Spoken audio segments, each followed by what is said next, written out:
going on YouTube? And today we are checking out The Missing Parts of Maria Gwozdek.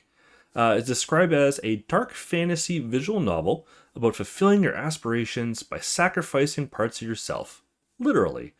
It is tagged as a visual novel, psychological horror, dark fantasy. That's all I know. It's got a really interesting art style, and I've definitely been curious about checking this out. It's been sitting in my Steam library for a while. Tell me everything from the beginning. Sometimes I wonder what my life would be like if I had never met him. Would I still be alive? It would be a bad thing if I wouldn't. February 13th. How are you feeling? I'm much better now, dear. Don't you worry. The nurse is really nice too. Would you come and visit me soon? Yeah, this is what I mean by interesting art style. It's like this hand-drawn... Now, if you've been following the channel or watching all the other videos, you've noticed I've gone for more like realistic-looking games. This is the complete opposite of that. So, let's see what we got.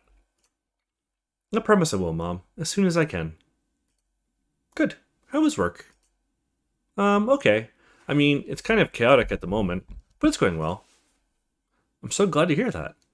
Oh, it's medication time, dear. I have to go. Okay, Mom. I'll call you tomorrow. Bye. Love you. I was laid off 2 months ago, and I can't bring myself to tell my mother. I can't ask her for money, as she's barely able to support herself, what with her illness. And I'm afraid the worry could make her worse. My landlord told me to pack my stuff and move out by the end of the week, the day after tomorrow. I haven't been able to bring myself to start packing, though. I've been to about a dozen job interviews since I got the sack. What if I get a call? I know it's stupid. You gotta keep hoping. I don't have anywhere to go either. I suppose I might be able to crash for a few nights at my elder sister Carolina's place in Columbus. Both Carolina and her husband Albert are just too successful to tolerate a miserable piece of shit like me for long, though. Then, I could go to my mom's place in Martinsburg. It's been vacant since she was hospitalized. Problem is, if I couldn't find a job in Charleston, what are the chances of me getting one in Martinsburg?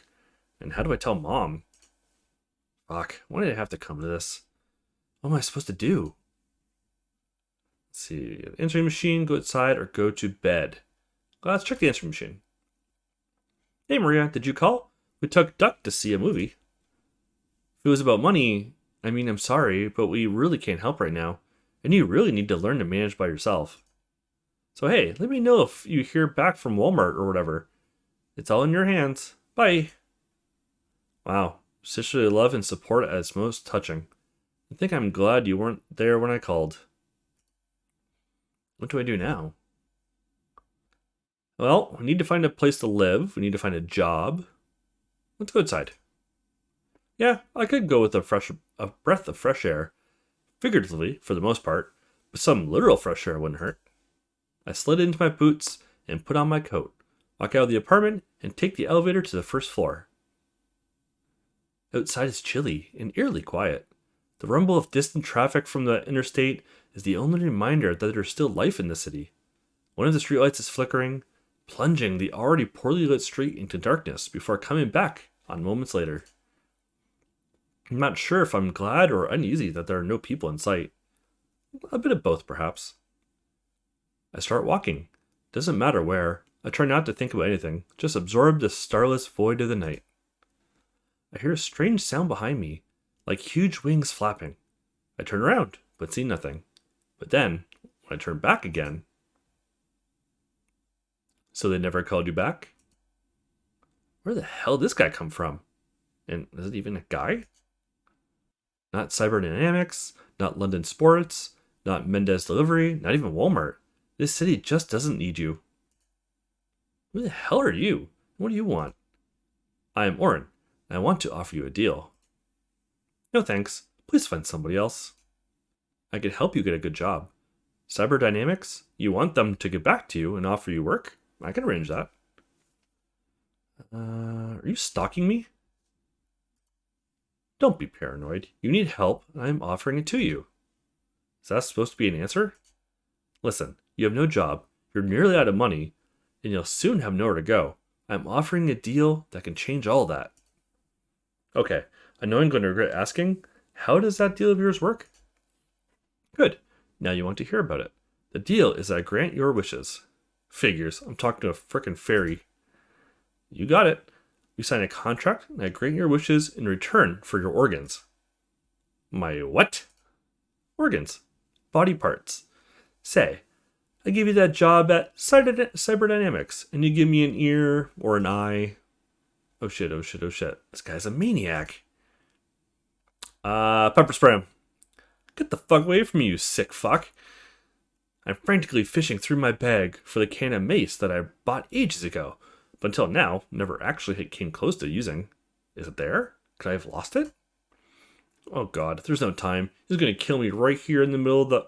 Thank goodness. Here it is. Turn this thing here. What are you doing? I aim the can at his face and press the button. The guy realizes what is happening and turns away at the last moment, but some of the spray still catches him in the eye, based on the grunt that follows and how he grabs his face. I turn around and start running away as fast as I can. Is that a nutjob chasing me? I don't dare look back. Panting, I open the apartment complex door and rush to the elevator. I jab the button repeatedly, glancing back to see if he has followed me. When the elevator finally arrives, I jump in and press 4. Once on the 4th floor, I dart out of the elevator and across the hallway to my door. There's a note slipped under it. I grab it without thinking, get inside the apartment, and lock the door behind me. I'm gasping. Should I call the police? Should I call Carolina? Could the creep have followed me? I don't think I've heard his footsteps behind me, but I could barely hear anything besides my own gasping. What even was that? I'm so confused. I notice the note I am still holding in my trembling hand. Contract. I hereby agree to have my wishes granted in exchange for one organ or body part per wish. For my first wish, I agree to part with blank. Fill in the blank to initiate the contract. The rest of the page is filled with tiny print describing the terms of the deal. Holy fuck, the bastard knows where I live. Let's call the cops. That's fucked. I dialed 911. 911, what's the emergency?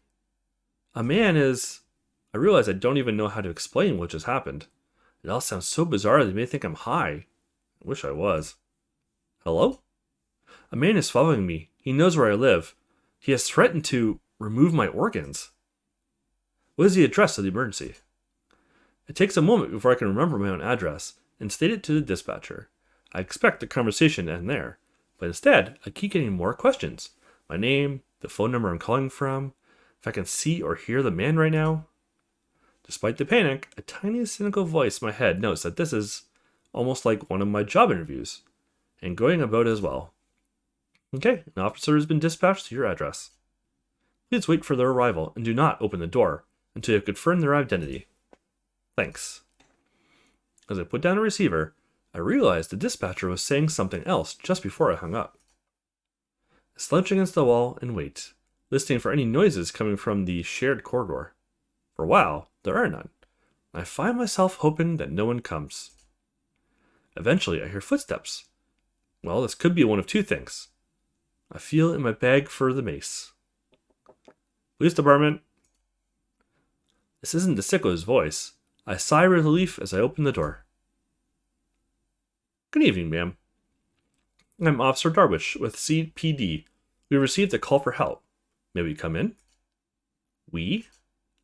Me and my partner. Oh, hello. Oh shit. He's with the police? Or just in cahoots with his officer? I'm fucked either way. My feet feel frozen to the floor. For a minute, I just stare at the two men, unable to move or speak. Ma'am, may we come in? This is a guy who threatened me. This is the same guy who threatened me in the street. Your partner's a criminal. I don't know what I expected to happen after saying this, but for a long moment, nothing happened at all. The officer's expression remained blank. There is no sign of anger, no surprise, or skepticism, nor does he so much as glance at the other man, Warren, who seems to be grinning at me. Ma'am, this must be a case of mistaken identity. I can assure you that this is my partner, and he is not involved in any criminal doings. Perhaps the person you encountered happened to look like me? We can help you find him. No other creature on the planet looks like you. Have you seen yourself in the mirror? There's no other creature on this planet that looks remotely like you. I'm surprised to hear myself say this. I'm still scared for my life, but I can also feel anger bubbling up inside of me. The grin on the Oren's face makes me want to punch his teeth in. The creep stares at me, apparently unsure of how to respond. I hold his stare and watch the grin slowly disappear from his face. Ma'am, the officer starts to say something, but Oren puts a hand on his shoulder and he stops. Madam, you are being very uncooperative, and we will leave. We cannot help people when they make it so difficult for us. This is not in our contract. Oh, says contract slowly and pointedly, flashing me another grin. Then he turns to leave. His partner follows him down the hallway, and I close and lock the door. So the cop is in part of his contract. Interesting. When the elevator closes its doors and starts moving, I collapse into a heap on the floor. I feel my anger sweep away, giving way to an oppressive headache. I'm too tired to even attempt to process what just happened. Instead, I break down in tears. What have I done to deserve this? I've got no money and no job. My mother's in the hospital. My sister doesn't give a fuck about me. Now some sicko is stalking me. God, do you hear me? Why me? My whole body is shaking as I crawl into bed. I am sobbing so hard I can't breathe. This is so damn cruel. If this sicko wants to cut off my ear, let him get the fuck on with it. I don't care anymore. I bury my head under the pillow and try to calm down, but the sobbing just won't go away. My throat is burning, my head is throbbing, and my body feels drained of strength. I get off the bed to get some Tylenol from the medicine cabinet. As I head for the bathroom, still sobbing, my foot touches something on the floor. The contract. An organ for a wish, you say? I lift the contract from the floor, grab a pencil from my tiny writing desk, and write in. Ooh, okay, so our first, actual body part choice. I am going to go with ear. I think it was. Oddly, the moment I finish writing the word, my headache appears to abate. I leave the contract on the floor and go back to bed. Fuck all this. I really need to sleep. July 67. The room is huge and empty. There is no furniture, no windows, and strangely no door. All there is a vast space between 4 carmine walls. I hear what sounds like muffled voices coming from the outside. I call out, but I can barely hear my own voice. The room seems to absorb every sound. My steps are silent as I move from one wall to another, looking for a way out. Suddenly, I sense another presence in the room. I turn around and see a dark figure with glowing green eyes. Before I can react, the figure reaches for my head and tears off my ear. The room swallows my screams. When I wake up, it's bright outside. I'm in bed, still in my boots, and something hurts in my head. The phone is ringing. Did Caroline decide to show some sisterly generosity? I pick up the receiver. Hello? Hello. Is this Maria Gwozdek? Yes? This is Mark from Cyberdynamics. You had an interview with us in January for a position in the sales department? We have reviewed many applications and consider you to be the best suited candidate for the position. Are you still interested in the job? Yes, absolutely. When do I start? We'll be waiting for you tomorrow at 9. Do you remember the address? I do. Thank you so much. See you tomorrow. Yeah, see you. I cannot believe this is happening. Cyberdynamics was probably the most competitive vacancy I've applied for, and I thought the interview didn't go that well. Who cares, though? I've actually managed to get a job there. Fuck that. Take that, fuckers. I begin to cry tears of joy. The receiver still presses against my ear. Then I realize the receiver is pressing directly to my skull. Suddenly, I remember last night. I rush to the bathroom and look in the mirror. My right ear is missing. I don't hear from Orion again and cannot seem to find the contract anywhere. When Carolina learns that I got a job, she transfers $1,000 to my account so I can pay my bills. The following month, and apparently to her surprise, I pay her back. Now that I have a proper job, my sister suddenly seems to like me. She invites me to her place in Columbus every now and then, and even Albert seems friendly enough. I grow long hair to cover my missing ear. I still feel uncomfortable in public, but I learn to manage it. I even find a boyfriend. His name is Tim, and he's a manager at Mendez. I can't say I don't enjoy this new life, but I do feel incomplete without my ear. I keep seeing dreams of the Carmine room. Hi Maria, are you busy tomorrow evening? I need you here at 6. I'll be there, boss. Okay, I'll be there. Excellent. Bye now. I put down the receiver, and out of the corner of my eye, see Tim glaring at me. Let me guess, no movies tomorrow because you're letting Omar exploit you again? Tim, it's not like that. I just don't understand, Maria. Do you really love work so much? Do you actually care about anything else? Or is it Omar? You're going to spend more time with him than me? Tim, this is ridiculous. You know what's ridiculous, Maria? The way he uses you. It just pisses me off. How much you listen to anything that old bastard says, but you're completely deaf to everything else. Deaf? Are you saying this is because I'm missing an ear? Oh, for fuck's sakes. You're going to play that card again? You know what, Maria? I'm sick of this. I'm not going to spend my fucking life trying to fix yours. I wish you'd realize that your problems have nothing to do with missing body parts. I feel a flash of anger rush through my body. I wish you knew what it's like to have a body part missing. Fuck this. I'm not going to listen to this bullshit. Uh-oh, since she made a wish. I watch Tom storm out of the apartment. I'm angry and desperate and confused. I don't call after him, either trying to stop him or to tell him he's left behind his umbrella. I go to the kitchen and pour myself a whiskey. Let's just stop this shaking. Okay, I need something to do. Let's just watch TV. I try to watch an episode of Family Guy to distract myself, but I just can't focus. I switch to the news. It's the usual deal. War and terrorism and cataclysms and crises. I can't say I care much today. Neither does a music video by The Strokes have much of a soothing effect. Like this, it's not working. Turn off the TV. I decide to go for a walk to get my mind off what happened. It's sunny outside, but I take my umbrella just in case. In West Virginia, you never know when it's going to start raining. As I walk out of my apartment and turn to lock the door, I hear a strange sound coming from the elevator. I turn around. Long time no see, Maria. I instantly know who this is. What are you doing here? I'm here to fulfill your wish. You already have. I don't have any further wishes. Someone didn't read the terms of her deal, did she? It's a lifelong contract. Every time you make a wish, I will make it come true. But I didn't make any new wishes. Just a few minutes ago, didn't you say, I wish you knew what it's like to have a body part missing? What? You can't possibly mean that. I will make your friend Timothy understand what it feels like to be missing a body part, and you will give me a body part for fulfilling your wish. I can't do this. Not only can I do this, it is my obligation under the terms of our contract, Maria. So, which body part will you give me in return? An arm? A leg? Leave Tim out of this. Please leave Tim alone. If you want to have my arm or leg, take it, but leave Tim out of this. I'm afraid I cannot do that, Maria. Otherwise, I wouldn't be granting your wish and fulfilling my contractual obligation, would I?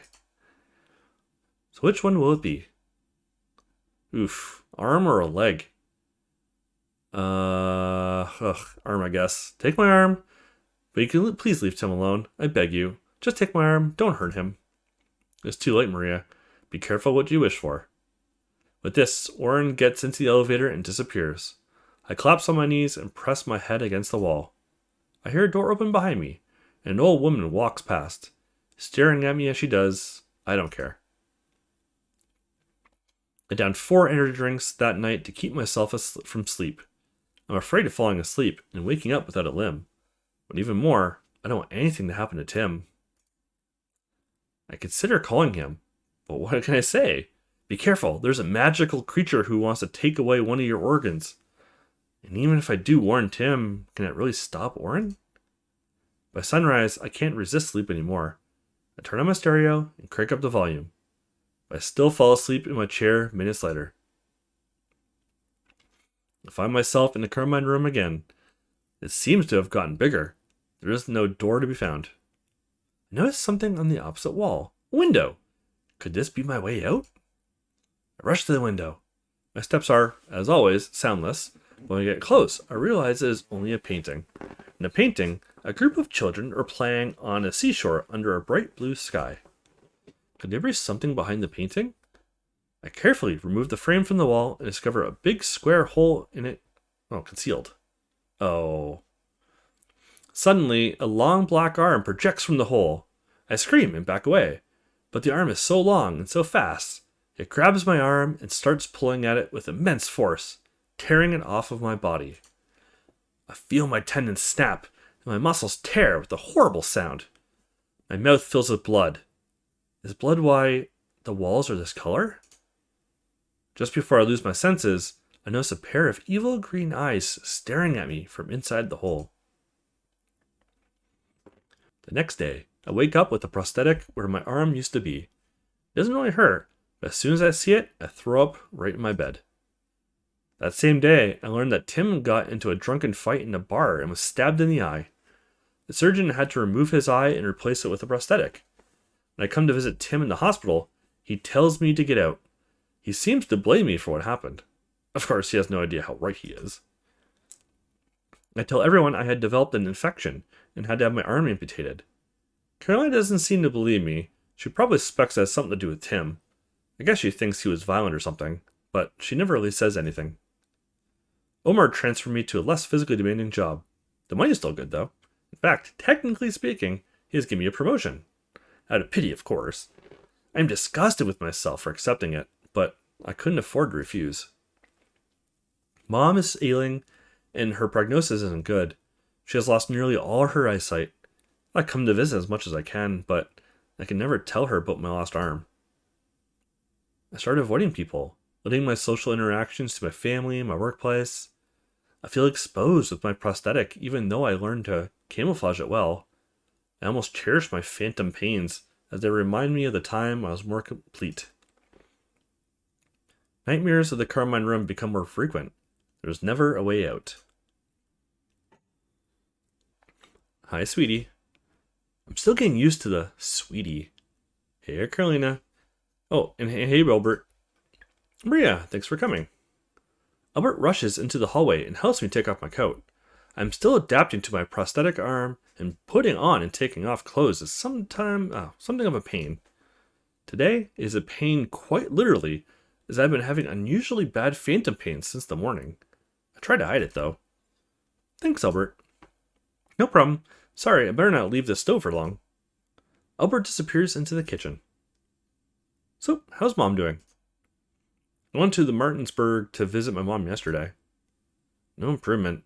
The doctor told me, that we shouldn't be too hopeful. I see. I'm going to see her next week.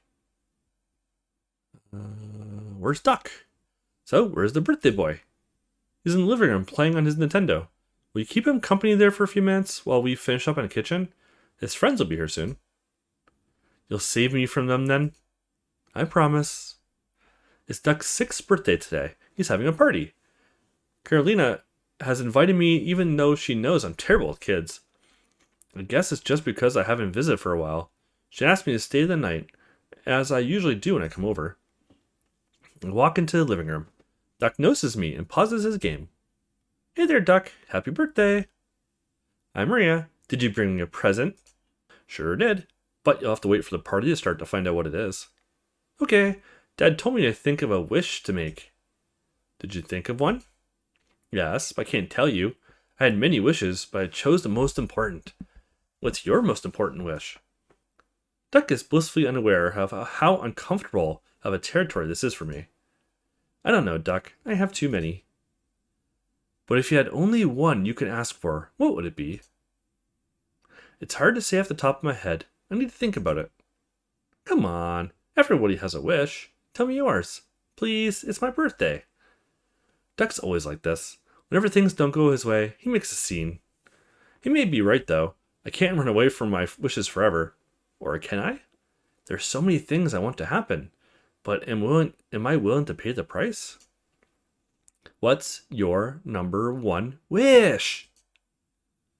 Alright, So this is I would say the biggest decision so far. You could do a 2-for-1 here.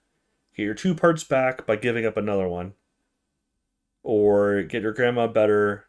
So we're giving up a 3rd part to heal grandma, or to break the contract, you have to give up another part, presumably, but then we're good. We're done for good. I'm gonna see what happens if we try to break the contract. To break a contract I signed a while ago. Break a contract? What contract? I'm sorry, but I can't tell you. Please, it's my birthday, you know. I'll tell you later, okay? It's really boring legal stuff. Okay. Okay, now it's done. I made another wish despite promising myself never to do that again. And I know it's going to follow. I wonder if Orion has followed me to Ohio, or he'll wait for me to return to West Virginia. We chat with Dr. Littlemore. Just before we run out of things to talk about, 2 of his friends arrive. Their mothers join Albert and Carolina in the kitchen, and I decide to follow suit. But before that, I need to use the bathroom. I make my way to the bathroom. Using the bathroom has become a challenge with this arm, but I've learned to manage. When I flush, I hear the doorbell ring. Another one of Duck's friends must have arrived. Wash my hands, then lean against the wall for a few minutes. The phantom arm is killing me. Just another moment. Okay, I walk out of the bathroom. Hi, Maria. Jesus Christ, is it? Who else would it be? So, you want to get out of her contract, eh? Yes. Well, I'm sure you didn't read the terms, but there is actually an option to cancel. What do I have to do? Serve me. You'll become my tool for 10 years. I knew it would be something like that. And how are you going to use me? You'll help me grant other people's wishes. Somehow, I'm sure it's going to be way worse than it sounds. When do I start? When you wake up tomorrow. Okay, let's get this party started. Carolina comes out of the kitchen, carrying a tray with food. Albert is behind her with the birthday cake. Neither of them seem to notice anything strange about Orrin's presence. What are you two whispering about in the hallway? Come to the dining room with us. Nope, we're only in July. Jesus, July is 67. I'm in a car in my room. The voices coming from the outside seem to have gotten louder. They seem anxious. I can almost make out the words, but not quite. I look around. To my disbelief, I notice a door in the far corner. The door is ajar. I see light coming from the outside. This is my chance to escape. I rush to the door. I stumble and fall on the floor. The floorboards are sticky and emit a foul smell. Is it something under the floor? I get up and make for the door. The voices are almost clear now. I can smell the fresh air coming from the outside and feel the gentle fingers of the wind touch my hair. I run outside and find myself in a sunny garden. There are dozens of people here, speaking a language I do not understand. They do not seem to notice my presence. I walk past them, absorbing the sun and letting the wind caress my face. I smell the ocean breeze in the distance, and I know that is where I'm heading. At the gates of the garden, a dark figure with emerald eyes is waiting for me. It seems to be grinning. Orrin makes me his tool, as he promised, having me run errands for him. I hardly ever see him, though. Every day I find an envelope with an assignment and a few $10 or $20 bills slipped under my door. Most of the assignments are connected to other people's wishes. I have to quit my job at Cyberdynamics, much to Omar's surprise and Carolina's disapproval. My mother dies the following month. I feel guilty I didn't wish for Orrin to heal her. Carolina and I almost stopped talking now that nothing seems to connect us. Orrin's assignments range from simple to terrible. Sometimes it's just talking to an old loner.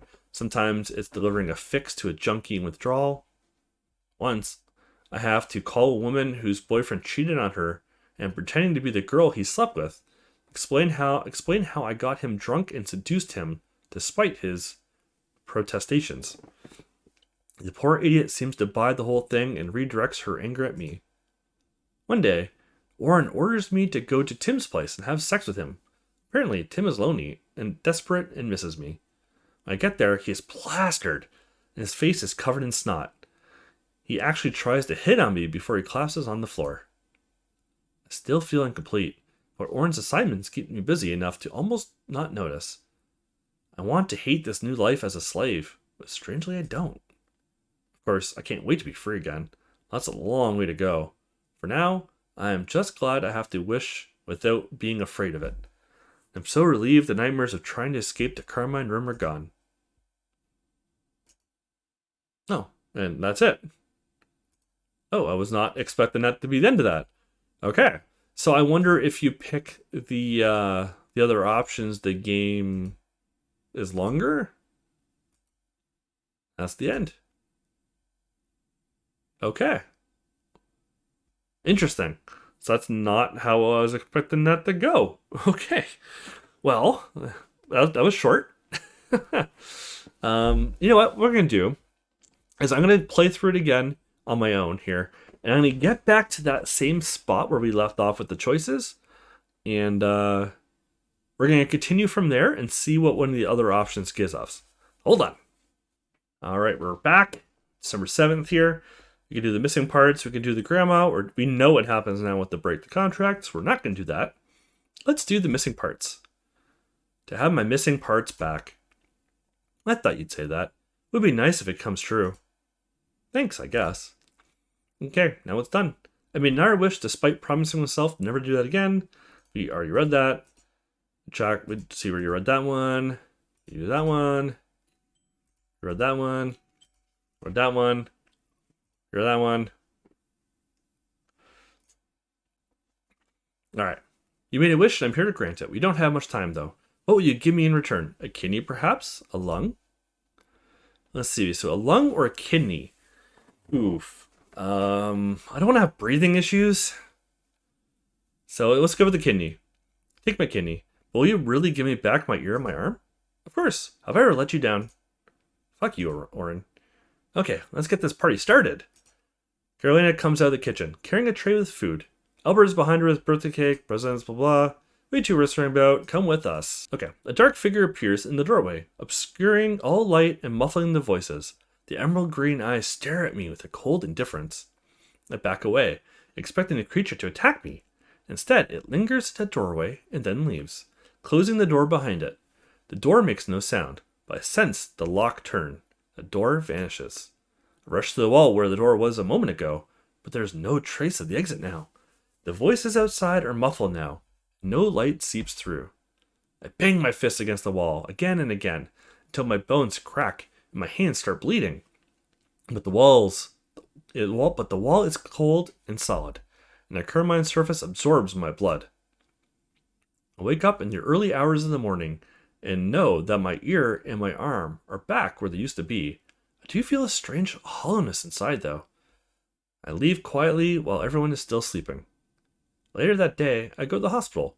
The doctor confirms one of my kidneys is missing. She assures me that this does not pose a threat to my life, and seems to believe I was born that way. Indeed, the missing kidney has little effect on my life. I have to do a stricter diet, but other than that, my life does not change much. I do feel painfully incomplete. However, I am glad to have my ear and arm back. But they feel fake somehow, like incredibly realistic prosthetics. My mother dies the following month. I feel guilty I didn't wish for Oren to heal her. Carolina and I grow distant again. My sister seems to wary of me and does not seem to believe my explanation that my ear and arm have been restored thanks to cutting-edge experimental surgery. I'm sure she has some crazy theory of her own, but it certainly can't beat the insane reality of my situation.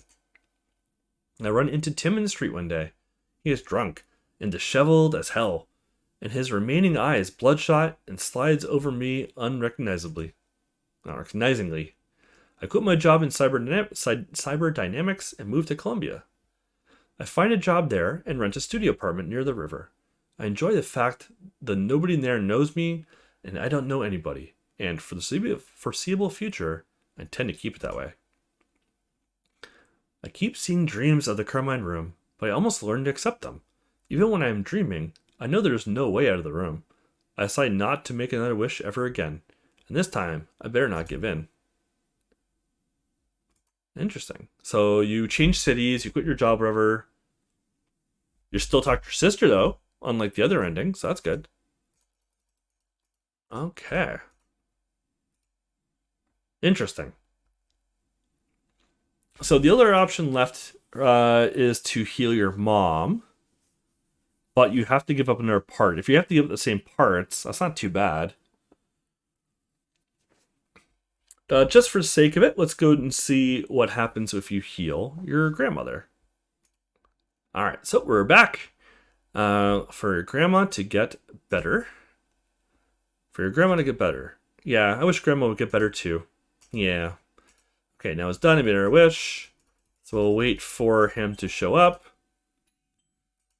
You don't have much time though. What will he give me? For how long? So we'll do the kidney again. I'm not gonna give up a lung. Giving up a lungs is bad. Like losing a kidney compared to a lung, that's not even close. Take my kidney. But will you really heal my mother? Of course. Have I ever let you down? Fuck you, Oren. Okay, let's get the party started. Comes out kitchen. Alright, so we're back in the Carmine room. Coming outside. Chance. This is all the same. A dark figure appears in the doorway, obscuring all light. The emerald green eyes stare at me with cold indifference. A long arm reaches for my chest. Suddenly, I am frozen in place. I cannot scream. I cannot breathe. I just feel the creature's hand break through my ribcage. It hurts more than all the pain I've ever felt combined, but not even move. Only a shallow squeaking sound comes from my throat as the creature's hand fumbles inside my body. Then I feel something snap inside me. My insides are burning like 1,000 suns. The hand, now covered in blood, produces an organ. The creature seems to smile at me as everything around turns black. Interesting how we got rid of the same organ, but this time it's a completely different scene. I wake up in the early hours of the next morning. The phantom arm is gone, but I feel a strange hollowness inside. I go to the hospital later that day, and the doctor confirms one of my kidneys is missing. She assures me it wasn't a threat, born that way. Indeed, the missing kidney has little effect on my life. I do have a stricter diet, but other than that, life has changed, blah, blah. My mother recovers and moves back to her home in Burtonsburg. I come to visit every weekend and help her with the chores. Carolina and I are not as close anymore. We talk on the phone every now and then, but I hardly ever visit her in Columbus. I am immersed in my work at Cyberdynamics, and my efforts are rewarded with another promotion. I find myself in charge of the sales division. I don't particularly enjoy having to be around so many people, but I try to do my best, and Omar seems to appreciate my effort. I start going with Mark, the HR guy. He doesn't seem to mind my disability. On our second date, I learned that he himself has a prosthetic leg. Dreams of the Carmine room continue, but I'm almost starting to accept them. Even when I'm dreaming, I know there's no way out of the room. I decide not to make another wish ever again, and this time I better not give in. Interesting. So you lose your kidney, but your mom lives and she's happy. Yeah, that's not bad. It's definitely interesting and very short. Very, very short. So I hope you enjoyed this. It was definitely not what I was expecting. I was expecting it to be longer, honestly. It was neat. It was an interesting idea. They definitely could have done more, I think, to kind of vary it up a little bit. I'll have to rewatch this back and see maybe if I did like a different choice. We could have just got out of it from the start. But anyways, that's the game. Missing parts of Maria Gwozdek. Thank you so much for watching. Hit that thumbs up, hit that subscribe button, and stay tuned. There are more, much longer visual novels in the future. I think I have one more short one to do.